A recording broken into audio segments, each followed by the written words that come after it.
بسم اللہ الرحمن الرحیم. In the name of Allah, the Beneficent, the Merciful.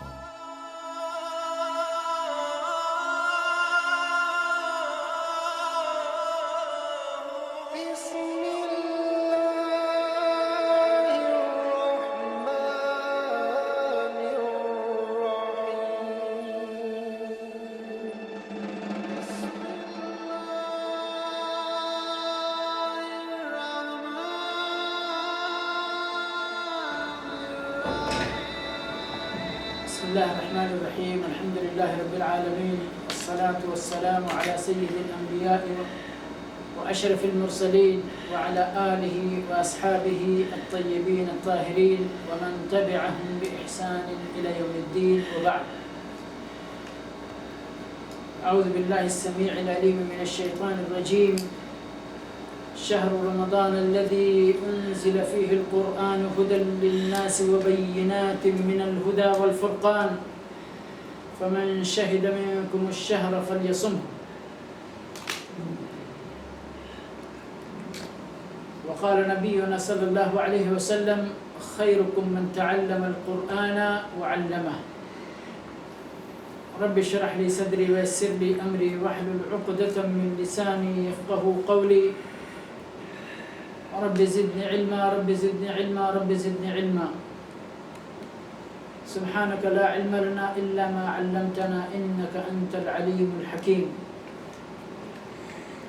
حمد و صلات کے بعد آج انشاءاللہ اس مبارک شام میں بإذن اللہ تعالی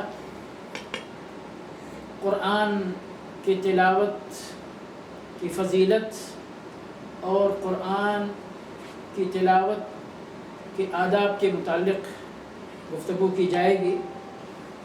اللہ رب العالمین سے دعا کرتے ہیں پروردگار ہمیں حق کہنے کی توفیق عطا فرمائے، رب العالمین ہمیں علم نافع عطا فرمائے، رب العالمین نے ہمیں جو علم دیا ہے وہ ہمارے لیے نفع بخش بنائے. میرے بھائی اور دوستو، یہ رمضان کا مہینہ بڑا مبارک مہینہ ہے. اس کی رحمتوں اور برکتوں کے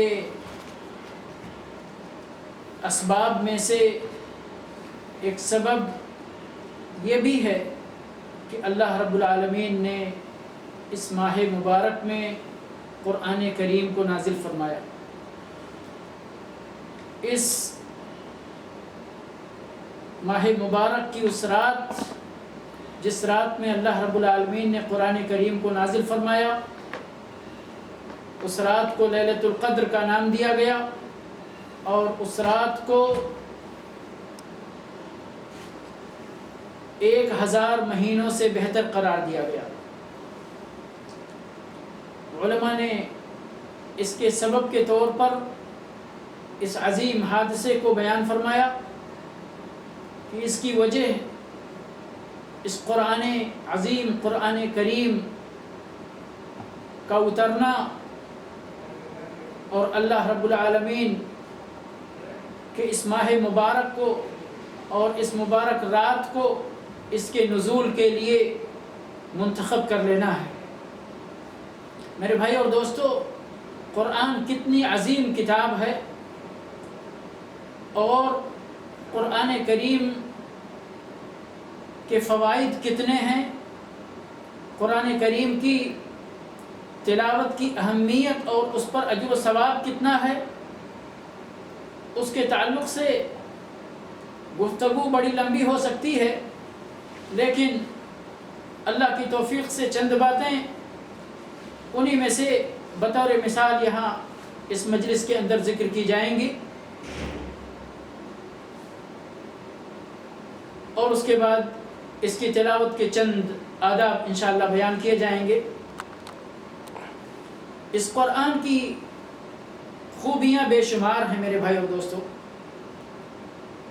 پہلی سورت سورہ فاتحہ کے سلسلے میں ایک مکمل درس اور چھوٹی چھوٹی چند صورتوں کے بارے میں بھی مستقل درس ہو چکا ہے، اور ان دروس کے اندر اس کی جو فضیلتیں بیان کی گئی ہیں وہ آپ نے سنا، آپ نے سماعت فرمایا۔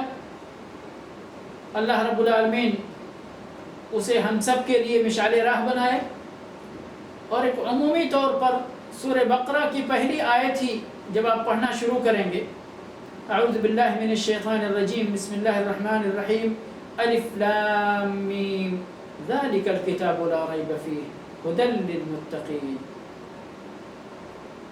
ذالک الکتاب سے مراد یہی قرآن کریم ہے، لا ریب فیہ، اس کے حق ہونے میں، اس کے سچ ہونے میں، اس کے اللہ کی طرف سے منزل ہونے میں، اور اس کے لوگوں کے لیے اور متقیوں کے لیے بطور خاص، جیسا کہ اللہ رب العالمین نے اس آیت کریمہ کے اندر نازل فرمایا، ھدی للمتقین، متقیوں کے لیے ہدایت ہے۔ تو یہ قرآن ہدایت بھری کتاب ہے۔ کس کے لیے ہدایت؟ سارے لوگوں کے لیے ہدایت، صرف مسلمانوں کے لیے نہیں، بلکہ جو بھی اس کو پڑھے گا، اس کی تلاوت کرے گا، اس کے اندر تدبر کرے گا، اس کو سمجھنے کی کوشش کرے گا، ان سارے لوگوں کے لیے اس کے اندر بڑے فوائد ہیں اور ہدایت ہے۔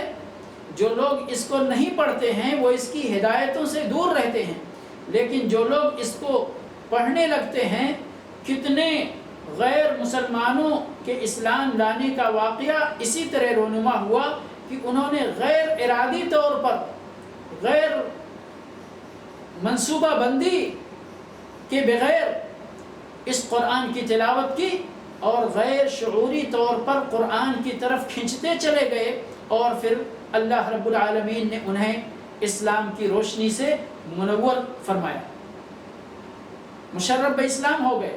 کتنے لوگوں کے، یورپ کے بہت سارے لوگوں کی ایسی کہانیاں موجود ہیں کہ ان کو کہیں سے کسی دوست نے گفٹ کیا، کسی نے ان کو دیا، کوئی اپنی زندگی سے پریشان ہو کر اس کا مطالعہ کرنا شروع کرتا ہے اور پھر اس کی طرف کھنچتا چلا جاتا ہے۔ تو میرے بھائیو، میں یہ عرض کر رہا تھا کہ اللہ رب العالمین نے سورہ بقرہ کی پہلی دوسری آیت کے اندر ھدی للمتقین کہا ہے، اور یہاں پر رمضان کے مہینے میں اس کے نازل ہونے کی جو بات اللہ رب العالمین نے ارشاد فرمائی، وہاں پر ھدی للناس کہا فرمایا۔ تو سارے لوگوں کے لیے بھی ہدایت ہے، اور متقیوں کے لیے خاص ہدایت ہے کہ ان کو اس سے اللہ کی راہ پر چلنے میں مدد ملتی ہے۔ فرمایا شہر رمضان الذی انزل فیہ القرآن، کہ رمضان کا ہی وہ مہینہ ہے جس کے اندر قرآن کو نازل کیا گیا، ھدی للناس، لوگوں کے لیے ہدایت بنا کر۔ وہاں متقیوں کے لیے ہدایت، یہاں لوگوں کے لیے ہدایت، یعنی ہدایت دونوں کے لیے ہے۔ اب جو اس سے ہدایت حاصل کرے وہ اس سے فائدہ اٹھائے گا، رہنمائی موجود ہے۔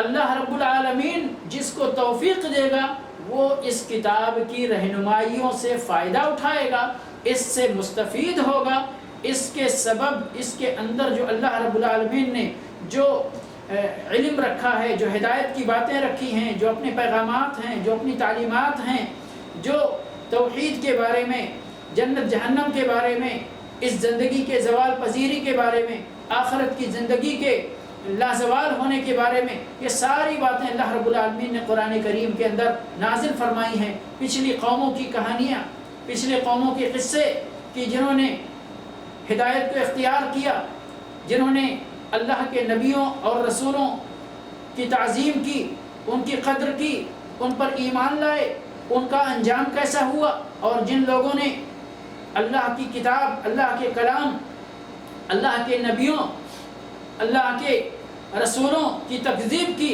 ان کا انجام کیا ہوا۔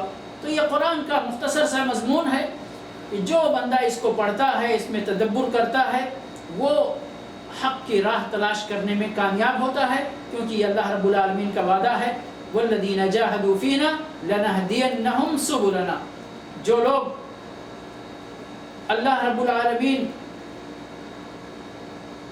کی تلاش کرتے ہیں، جستجو کرتے ہیں، اللہ رب العالمین ان کو اپنے راستوں کی رہنمائی فرماتا ہے اور اس پر چلنے کی ان کو توفیق دیتا ہے. والذین جاہدوا فینا لنہدینہم، یقین کے ساتھ اللہ رب العالمین نے فرمایا ان کو ہم ضرور بس ضرور اپنے راستے کی رہنمائی کریں گے اور اس پر چلنے کی ان کو توفیق دیں گے. تو میرے بھائی اور دوستو، قرآن اللہ رب العالمین نے اس کو کہیں ہدایت کہا ہے، کہیں نور کہا ہے، کہیں بینات من الہدی والفرقان کہا، جیسے کہ اسی آیت کا آخری ٹکڑا ہے ھدی للناس وبینات من الہدی والفرقان، اور ہدایت کی باتوں اور فرقان یعنی حق اور باطل کے درمیان فرق کرنے کی نشانیاں اس کتاب کے اندر موجود ہیں. اللہ رب العالمین نے اہل باطل اور اہل حق اور حق کے درمیان فرق کو اس قرآن کریم کے اندر بڑے ہی کھلے انداز میں بیان فرمایا. موسیٰ فرعون کی کہانی، قوم عاد سمود کی کہانی، قوم نوح کی کہانی، قوم لوط کی کہانی، ابراہیم علیہ السلام کی پوری زندگی کی باتیں اس کے اندر اللہ رب العالمین نے جگہ جگہ بیان فرمائی ہیں. تو جو بندہ اس سے نصیحت حاصل کرے اس کے لیے قرآن کریم کے اندر بڑی نصیحت موجود ہے. اللہ رب العالمین نے اسی لیے یہاں پر ارشاد فرمایا قرآن کریم کے اندر سورہ اسراء کے اندر ان ھذا القرآن یہدی للتی ہی اقوم، کہ یہ قرآن کس چیز کی طرف رہنمائی کرتا ہے؟ سب سے سیدھے راستے کی طرف لوگوں کی رہنمائی کرتا ہے. وہ سیدھا راستہ کیا ہے؟ وَأَنَّ هَذَا صِرَاطِي مُسْتَقِيمًا فَاتَّبِعُوهُ، جس صراط مستقیم تک پہنچنے کے لیے اور جس صراط مستقیم پر چلتے رہنے کی ہدایت ہم مانگتے ہیں اپنی سورہ فاتحہ کے اندر، ہر نماز کے اندر اہدنا الصراط المستقیم، یہ وہی اللہ رب العالمین کا صراط مستقیم ہے، سیدھا راستہ ہے جس کی طرف یہ قرآن ہماری رہنمائی کرتا ہے.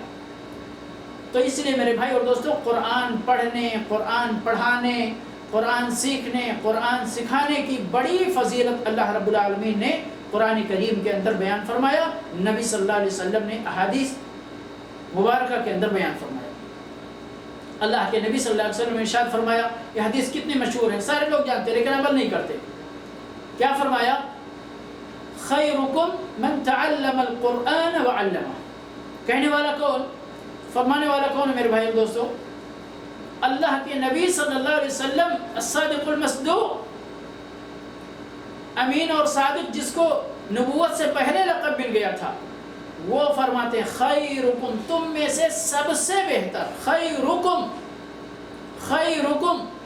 آج پوری دنیا کے نقشے پر ایک نظر ڈالیے اور اس معنی کو سمجھنے کی کوشش کیجیے. خیرکم یعنی ابھی اگر اس حدیث کے ذریعے ہم اس زمین پر بسنے والے تمام لوگوں کو مخاطب کریں، خیرکم یعنی اس سرزمین پر بسنے والے تمام لوگوں میں سب سے بہتر شخص کون ہے؟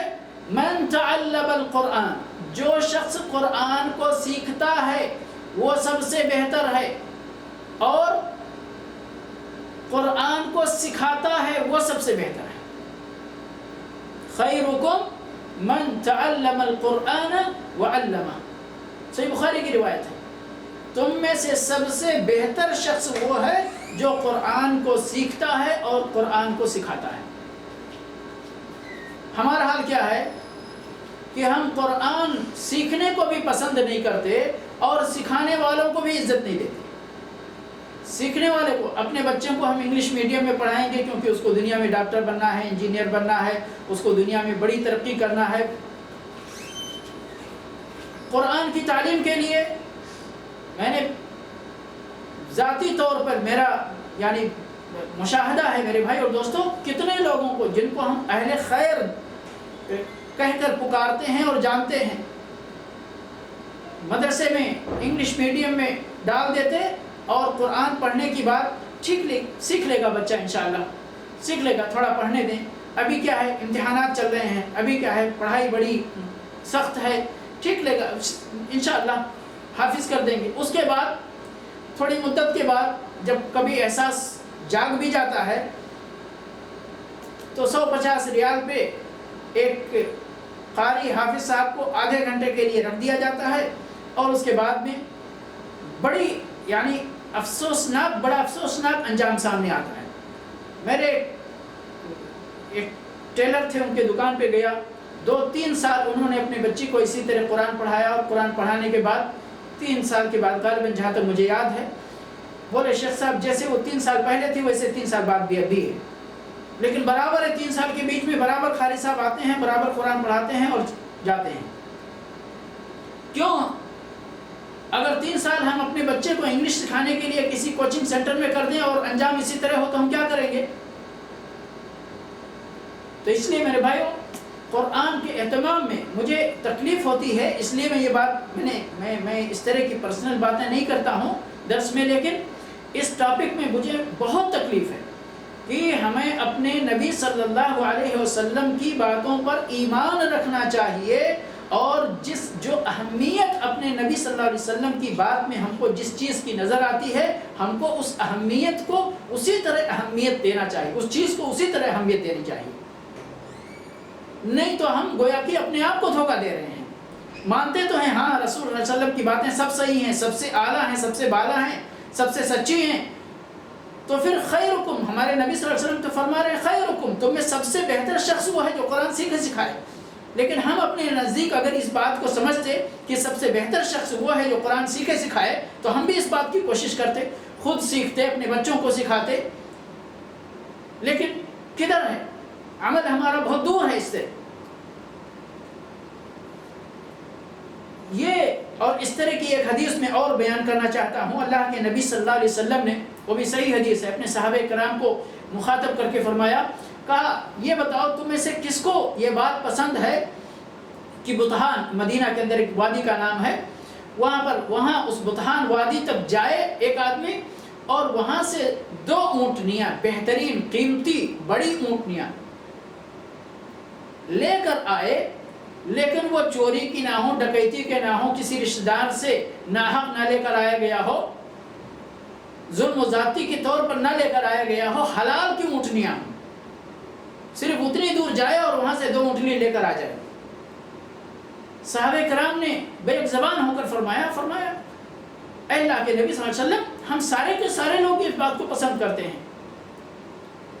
فرمایا اگر اس بات کو تم پسند کرتے ہو تو تم میں سے ایک بندہ اپنے گھر سے نکل کر مسجد میں جائے اور مسجد میں بیٹھ کر 2 آیتیں، کتنی؟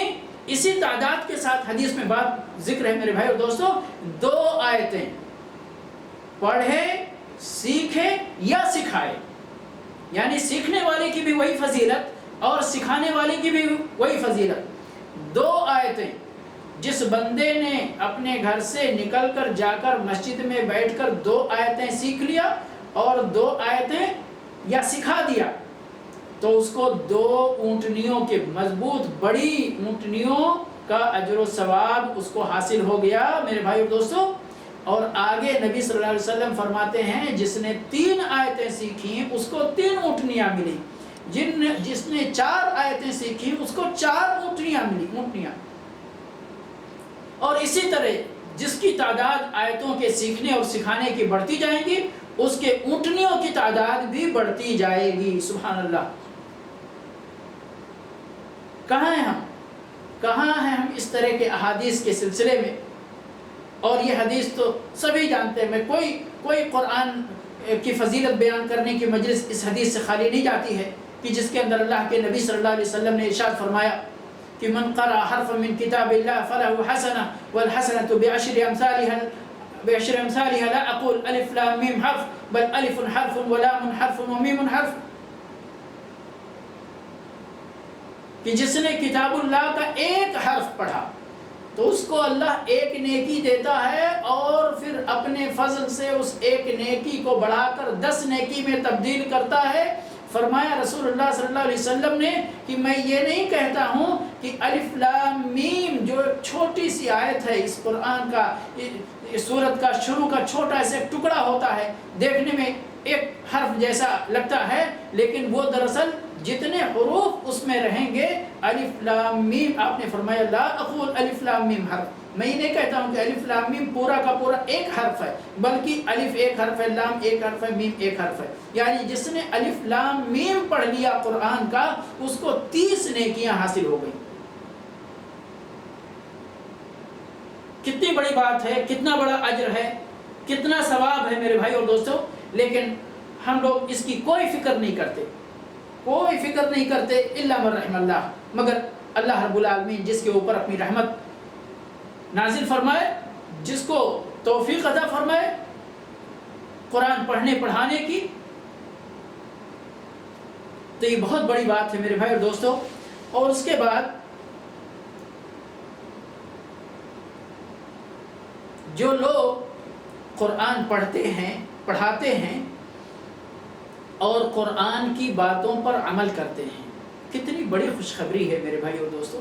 ایک آیت کے اندر اللہ رب العالمین ارشاد فرماتے ان الذین یتلون کتاب اللہ واقاموا الصلاة وانفقوا مما رزقناهم سرا وعلانیة یرجون تجارة لن تبور۔ ہم سب لوگ تاجر بننا چاہتے ہیں، دنیا کے اندر چاہتے ہیں ہمارے پاس بزنس ہو، بڑا بزنس ہو، فیکٹری ہو، کمپنی ہو، یہ ہو وہ، سب کے دل کے اندر تمنا رہتی ہے، دنیا کمانے خواہش رہتی ہے۔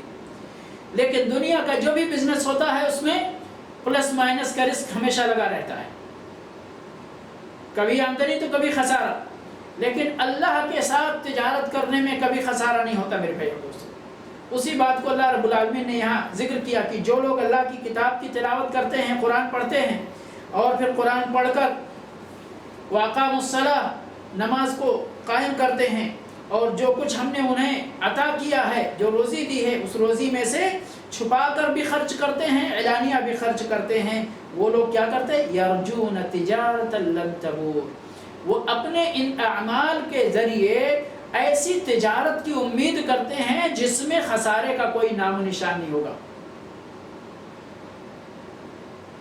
لیکن میرے بھائی اور دوستو، ہم جتنا بھی قرآن کی جتنی فضیلت بیان کریں کم ہے، کیونکہ یہ اللہ رب العالمین کی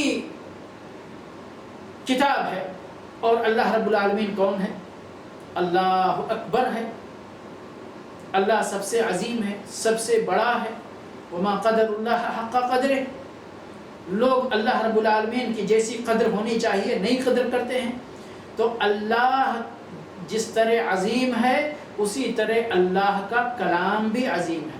جتنی بھی ہم بڑائی کرتے جائیں، جتنے بھی ہم بیان کرتے جائیں، اللہ کے کلام کا حق نہیں ادا کر سکتے۔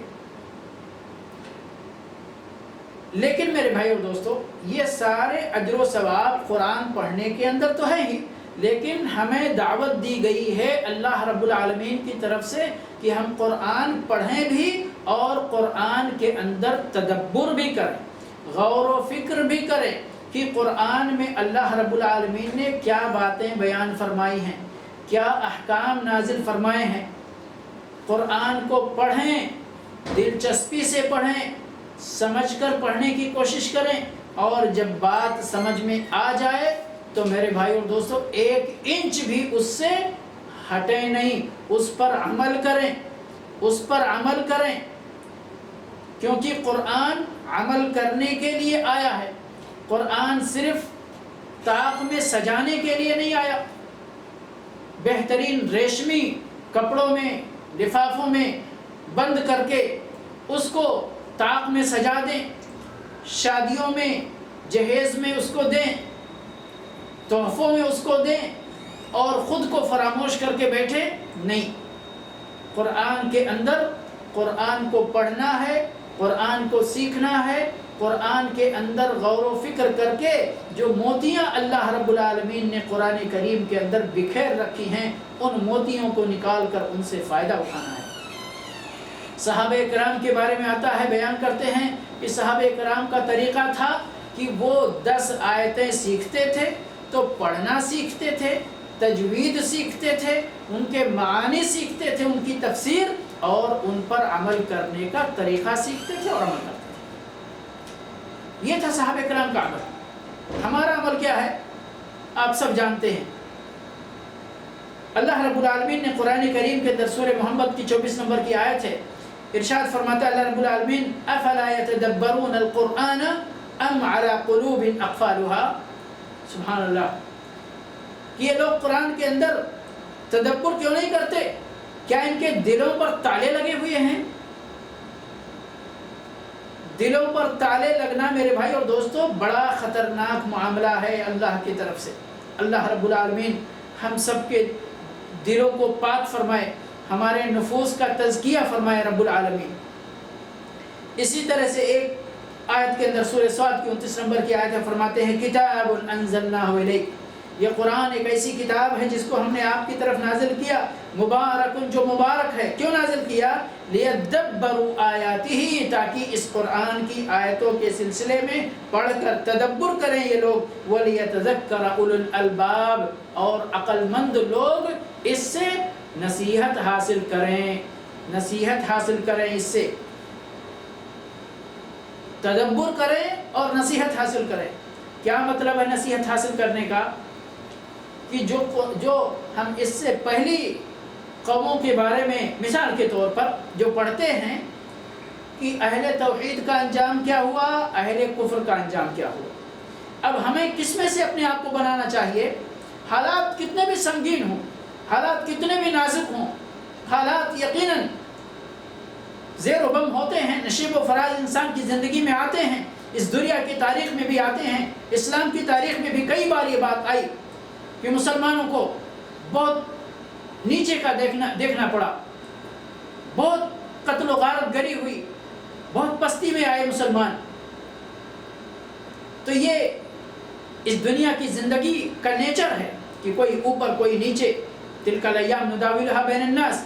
لیکن ہم کو نصیحت کی بات کیا پکڑنی ہے کہ ہم کسی بھی حال میں ہوں ہمیں توحید کا دامن نہیں چھوڑنا ہے، ہمیں اللہ کے ساتھ شرک نہیں کرنا، ہمیں کافروں کے ساتھ نہیں جانا، کافروں کے ساتھ دوستی نہیں کرنا، ہمیں مشرکوں کے ساتھ نہیں جانا، بھلے ہی ہماری توحید والوں کی تعداد کتنی بھی کم ہو، اہل حق کی تعداد کتنی بھی کم ہو، مسلمانوں کی تعداد کتنی بھی کم ہو، مومنوں کی تعداد کتنی بھی کم ہو، کافروں کی تعداد کتنی بھی زیادہ ہو جائے، اور بظاہر کافر پوری دنیا کے اندر دندراتے پھریں، ایسا لگ رہا ہو کہ ہم کو کھا جائیں گے، لیکن پھر بھی کسی بھی حال میں اللہ کے ساتھ شرک کو برداشت نہیں کرنا، شرک والوں کی طرف مائل نہیں ہونا، کفر والوں کی طرف مائل نہیں ہونا۔ اللہ کے نبی صلی اللہ علیہ وسلم نے ایک حدیث کے اندر فرمایا کہ کبھی بھی اللہ کے ساتھ ہرگز شرک نہ کرنا، وَلَوْ قُتِّلْتَ وَلَوْ حُرِّقْتَ، چاہے تم کو جلا کر خاک کر دیا جائے، چاہے تمہارے بدن کے بوٹی بوٹی کر دی جائے۔ تو دنیا کے تکالیف کو میرے بھائی اور دوستوں اپنی زندگی کا معیار نہیں بنانا چاہیے۔ دنیا کا آرام، دنیا کی تکلیف دنیا کے حد تک ہے، یہاں ہم اللہ رب العالمین کے احکام پر چلتے رہیں گے تو جیت ہماری ہوگی، دنیا میں نہیں ہوگی تو آخرت میں ہوگی، دنیا میں نہیں ہوگی تو آخرت میں ہوگی۔ تو یہ سبق ہم کو قرآن سے ملتا ہے، اور اس سبق کو ہمیں اپنی پریکٹیکل زندگی کے اندر اس کو برتنا چاہیے، اس سے نصیحت حاصل کرنا چاہیے۔ یہ چند باتیں تھیں قرآن کی عظمت اور قرآن کی تعظیم کے سلسلے میں میرے بھائی اور دوستوں۔ اس کے لیے بڑی مجلس چاہیے، اور قرآن کی یہ فضیلتیں مختلف کتابوں کے اندر آپ کو، احادیث کی کتابوں کے اندر، تفسیر کی کتابوں کے اندر تفصیل سے مل جائیں گی۔ کبھی وقت نکال کر ان کو بھی پڑھیں، ان سے بھی سبق حاصل کریں، اور ان کو اپنے لیے مشعل راہ بنائیں، اور ان کو حاصل کرنے کے لیے قرآن کی تعلیم خود حاصل کرنے کی کوشش کریں، قرآن سیکھنے کی، جو لوگ سیکھے ہوئے ہیں وہ سکھانے کی کوشش کریں، اپنے بچوں کو اس معاملے میں فراموش نہ کریں۔ میرے بھائی اور دوستو، ہم دنیا میں اپنے بچوں کو کتنا بھی اونچے مقام تک پہنچا دیے، یاد رکھیں کہ اگر ہم نے ان کو دین سے ناواقف رکھا تو وہ آپ کے لیے خیر کا باعث کم بنیں گے، شر کا باعث اور وبال کا باعث زیادہ بن سکتے ہیں۔ اللہ ہماری اولاد کو ہمارے لیے ذخیرہ آخرت بنائے، ہم سب کو توفیق عطا فرمائے ان کی دینی اور اسلامی تربیت کرنے کی، دین کا علم سیکھنے سکھانے کی ان کو۔ تلاوت کلام پاک کے آداب کے تعلق سے چند باتیں، چونکہ وقت زیادہ گزر گیا، چند باتیں توجہ سے سنیں۔ سب سے پہلے نمبر پر قرآن جب ہم کو پڑھنا ہو، پڑھنے کی خواہش دل میں پیدا ہو، اب وہ چاہے سیکھنے سکھانے کی بات ہو یا سیکھے ہوئے لوگوں کے پڑھنے پڑھانے کی بات ہو، تلاوت کرنے کی بات ہو قیام اللیل کرنے کی بات ہو، تجوید کے ساتھ پڑھنے کی بات ہو، قرآن کی تعلیم کا کوئی بھی مسئلہ ہو، یاد رکھیں یہاں پر اپنے نیت کی اصلاح کرنا نہ بھولیں کہ یہ قرآن آپ کیوں پڑھ رہے ہیں، تاکہ اللہ رب العالمین آپ کو اس قرآن کے پڑھنے کے جو فائدے ہیں وہ آپ کو عطا فرمائے، اجر عطا فرمائے، قرآن پر عمل کرنے کی توفیق عطا فرمائے، اور اس کے بعد جو فائدہ اس کا ہوتا ہے اخروی وہ ہم سب کو اللہ رب العالمین عطا فرمائے۔ تو سب سے پہلے نمبر پر قرآن پڑھنے کے پیچھے، پڑھانے کے پیچھے اپنی نیت کی اصلاح، نیت کے اندر اخلاص پیدا کرنا، نیت کو ٹٹولنا، کہیں اس کے اندر ریا تو نہیں ہے، کہیں ہم زیادہ اچھے قرآن پڑھتے ہیں تو ہم کو دوسرے لوگوں سے واہ واہی کی خواہش تو نہیں پیدا ہو گئی کہ دوسرے لوگ ہماری تعریف کریں۔ قرآن کو یقیناً کوشش کرنا چاہیے اچھی سے اچھی آواز بنا کر پڑھنے کی، لیکن کس کے لیے؟ اللہ رب العالمین کے لیے۔ تو سب سے پہلا نمبر قرآن کے پڑھنے پڑھانے کے سلسلے میں اپنی نیت کے اندر اخلاص پیدا کرنا، یہ سب سے پہلا ادب کے طور پر ہم اس کو لے سکتے ہیں۔ اور دوسرے نمبر پر قرآن کی تلاوت کرنا، یہ سمجھتے ہوئے کہ یہ قرآن کی آیتیں یہ ہمارے لیے پہلے نمبر پر ہیں جو ہم پڑھ رہے ہیں، اور پھر کسی اور کے لیے ہر آدمی اس قرآن کا مخاطب، ہر پڑھنے والا اس قرآن کا مخاطب اپنے آپ کو سمجھے، کیونکہ ہے اسی طرح قرآن سب کے لیے نازل کیا گیا ہے، سب لوگوں کے لیے ہدایت بنا کر اتارا گیا ہے، ہدی للناس، سب لوگوں کے لیے۔ اس لیے قرآن سے ہدایت حاصل کرنے کی نیت لے کر اس کو سمجھنے کی کوشش کرتے ہوئے اس کو پڑھنا چاہیے، اور حاضر قلب سے، یعنی دل کے حاضر، ایسا نہیں کہ قرآن ہمارے ہونٹ چل رہے ہیں اور دماغ کہیں اور چل رہا ہے، دل کہیں اور چل رہا ہے، نہیں، یہ قرآن کے سلسلے میں گستاخی مانی جاتی ہے میرے بھائی اور دوستوں۔ یہ اللہ رب العالمین کے اس کلام کے لیے بے ادبی ہے کہ ہم زبان سے تو قرآن پڑھ رہے ہیں لیکن ہمارا دل دماغ کہیں اور ہے۔ تو اس لیے یہ دوسرے نمبر پر کہ اس کے معانی پر غور کریں، دل حاضر رکھیں، کوشش کریں اس کے معانی سمجھ کر پڑھنے کی اور اس سے نصیحت حاصل کرنے کی۔ اللہ کے نبی صلی اللہ علیہ وسلم اور صحابہ کرام قرآن پڑھتے تھے میرے بھائی اور دوستو، قرآن پڑھ پڑھ کر اس طرح روتے تھے کہ اللہ کے نبی صلی اللہ علیہ وسلم کے سینے سے، ابو بکر اور عمر کے سینے سے کس طرح کی آوازیں آتی تھیں، جس طرح سے ہانڈی پکتی ہے، ہانڈی میں پانی رکھ دیجئے، کھانا جب وہ چولہے پر رہتا ہے تو کس طرح آواز نکلتی ہے۔ یہ لوگ قرآن پڑھتے تھے تو اللہ کے ڈر سے روتے تھے قرآن پڑھ کر، لیکن آواز بھی باہر نہیں نکالتے تھے کہ ریاکاری نہ ہو جائے، آواز اپنے سینوں کے اندر دبا کر روتے تھے، تو اس طرح کے ہانڈی کے پکنے کی طرح آواز سینوں سے آتی تھی۔ کیوں؟ کیسے یہ ہوتا تھا؟ تدبر کرتے تھے اللہ کے بارے میں، اللہ کی نشانیوں کے بارے میں، اللہ کی آیتوں کو پڑھ کر غور و فکر کر کے اس سے نصیحت حاصل کرتے تھے، دل متاثر ہوتا تھا تو سینے سے اس طرح کی آواز نکلتی تھی۔ اسی طرح سے قرآن کو ہر دو طرح کے ناپاکی سے انسان کو پاکی حاصل کر کے پڑھنا چاہیے۔ غسل جنابت اگر واجب ہے تو قرآن نہ چھونا نہ پڑھنا، اور اگر وضو بھی ٹوٹ گیا ہے تو کوشش کرنا چاہیے کہ نماز کو ہم باوضو حالت میں ہی پڑھیں۔ اگرچہ مسئلہ علماء کے درمیان مختلف فی ہے، لیکن افضلیت سے کسی عالم کو بھی انکار نہیں ہے کہ قرآن کو مکمل طہارت کی حالت میں پڑھنا ہی افضل ہے بندے کے لیے۔ بعض جن علماء نے اس کے چھونے کو کی اجازت دی ہے بے وضو حالت میں بھی، ان لوگوں کے نزدیک بھی یہ مسئلہ متفق علیہ ہے کہ یقیناً قرآن کی تقدس کا یہ تقاضا ہے کہ قرآن کو پاکی کی حالت میں، باوضو حالت میں پڑھا جائے۔ اس سے نجاست اور اس طرح کی چیزوں سے قرآن کی حفاظت کی جائے، گندی اور ناپاک جگہوں پر قرآن کو کبھی رکھا نہ جائے، شور غل والی جگہوں پہ نماز کو قرآن کو پڑھا نہ جائے. اور اگر یعنی قرآن کبھی کبھی ہوتا ہے بہت سارے لوگ قرآن گاڑیوں میں لگا دیتے ہیں اور چلتا رہتا اور ادھر ادھر کی گپاشٹنگ کرتے رہتے. نہیں، قرآن کے ادب اور احترام کا تقاضا، اگر آپ کو سننا ہے قرآن تو ٹیپ چالو کیجئے، تو آپ لگائیے کمپیوٹر یا موبائل جو کچھ بھی ہے. نہیں سننا ہے، اگر نہیں اس کا ساتھ دینا ہے تو بند کر دیجئے اس کو. تو ایسی یعنی کہ شور غل کی جگہوں پر جہاں پر کافی سارے لوگ اپنی اپنی دنیاوی گفتگو میں مشغول ہیں، وہاں پر قرآن کی بے ادبی کے لیے یعنی نہیں لگانا چاہیے، نہیں چلانا چاہیے. اسی طرح سے قرآن شروع کرتے وقت اعوذ باللہ من الشیطان الرجیم ضرور پڑھنا چاہیے. اعوذ باللہ من الشیطان الرجیم ضرور پڑھنا چاہیے کہ قرآن میں اللہ رب العالمین نے یہ حکم فرمایا ہے فَإِذَا قَرَأْتَ الْقُرْآنَ فَاسْتَعِذْ بِاللَّهِ مِنَ الشَّيْطَانِ الرَّجِيمِ.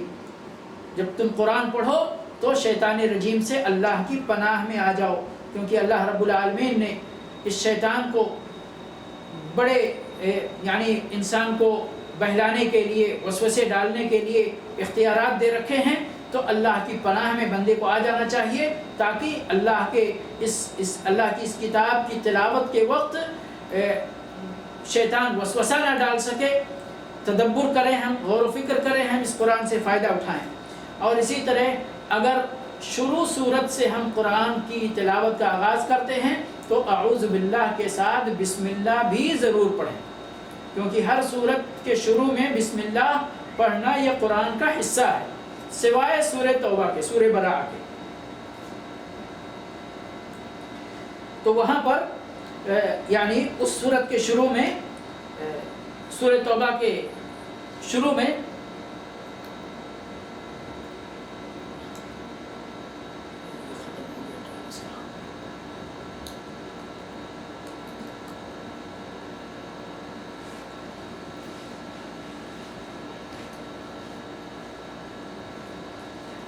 وہاں پر اگر آپ تلاوت پہلے سے بھی کرتے جا رہے ہیں یا آپ شروع کر رہے ہیں تلاوت کی تو وہاں پر بسم اللہ نہیں کہنا ہے. باقی سبھی 113 صورتوں کے اندر آپ کہیں بھی پڑھ رہے ہیں تو کسی بھی صورت سے پہلے جو بسم اللہ ہے اس کو پڑھنا ضروری ہے. اگر شروع کر رہے ہیں تو ایک بار اعوذ باللہ من الشیطان الرجیم، اور جب بھی صورت کا آغاز ہو تو بسم اللہ. ہر صورت کے شروع میں بسم اللہ لکھا رہتا ہے، بسم اللہ بھی ہم کو پڑھنا چاہیے. اور آخری بات میں اپنی عرض کر کے ختم کرتا ہوں کہ اگر قرآن کی تلاوت کرتے کرتے اگر سجدے تلاوت کی جگہ آ جائے تو وہاں پر سجدہ بھی کرنا چاہیے، چاہے آپ نماز میں ہوں اور چاہے آپ ایسے نماز سے باہر قرآن کی تلاوت کر رہے ہوں، جہاں کہیں بھی ہوں. ممکن ہے اگر سجدہ کرنا تو سجدہ کیجئے، ورنہ یہ سجدہ کرنا واجب نہیں ہے، یہ سجدہ کرنا واجب نہیں ہے. اگر کہیں آپ مجبوری کی حالت میں ہیں یا بعد میں کرنا چاہتے ہیں تو ایسا ہے، لیکن کرنا چاہیے. قرآن پڑھنے کے آداب میں سے ایک ادب ہے. اللہ کے نبی صلی اللہ علیہ وسلم نے سجدے تلاوت کیا ہے، صحابہ کرام نے کبھی کیا ہے کبھی نہیں کیا ہے، تو ہر دو طرح کی باتیں موجود ہیں. اس لیے ہمیں بہرحال اللہ رب العالمین کی طرف سے جہاں پر سجدے کی آیتیں ہیں وہاں پر سجدہ کر کے اپنی بندگی کا ثبوت دینا چاہیے کہ ہم بھی اللہ سجدے کرنے والوں میں سے ہیں، رکوع کرنے والوں میں سے ہیں، تیری بندگی کرنے والوں میں سے ہیں. اور اس رمضان کے مبارک مہینے میں، مبارک موقع پر قرآن کریم کی تلاوت کثرت سے کرنی چاہیے، کیونکہ یہ خاص مہینہ ہے قرآن کا، یہ خاص مہینہ ہے قرآن کا. اسی مہینے میں قرآن کے نازل ہونے کی ابتدا ہوئی، اور اسی مہینے میں اللہ رب العالمین نے لیلۃ القدر رکھا، اور اسی مہینے میں حضرت جبریل علیہ السلام ہر سال آتے تھے نبی صلی اللہ علیہ وسلم کے پاس، اور نبی صلی اللہ علیہ وسلم ان کے ساتھ قرآن کا مراجعہ کرتے تھے، ریویو، یعنی ریویو نہیں اس کو کہیں کہ وہ دہراتے تھے، پڑھ کر سناتے تھے تاکہ کہیں کوئی کمی اس کے اندر نہ واقع ہونے پائے. اور جس سال آپ صلی اللہ علیہ وسلم کی وفات ہوئی اس سال 2 بار قرآن آپ نے جبریل علیہ السلام کے ساتھ ختم فرمایا. تو اس لیے ہم کو چاہیے کہ زیادہ سے زیادہ قرآن کی تلاوت کریں اس مہینے میں، کہ انشاءاللہ ہم کو اپنے اللہ سے زیادہ اجر کی امید ہے، رحمتوں کی امید ہے، برکتوں کی امید ہے۔ اللہ رب العالمین سے دعا ہے کہ پروردگار ہم تمام مسلمانوں کو اس ماہ مبارک میں زیادہ سے زیادہ اپنی کتاب کی تلاوت کرنے کی توفیق عطا فرمائے۔ وآخر دعوانا الحمدللہ رب العالمین وصلی اللہ علی نبینا محمد وعلی آلہ واصحابہ اجمعین۔ والسلام علیکم ورحمۃ اللہ وبرکاتہ۔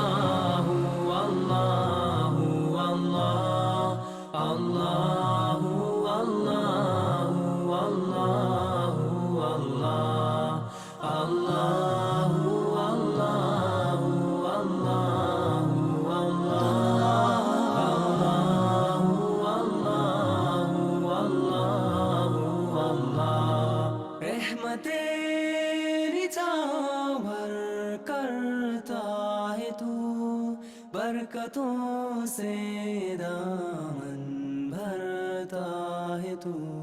Wer ist da mächtigste?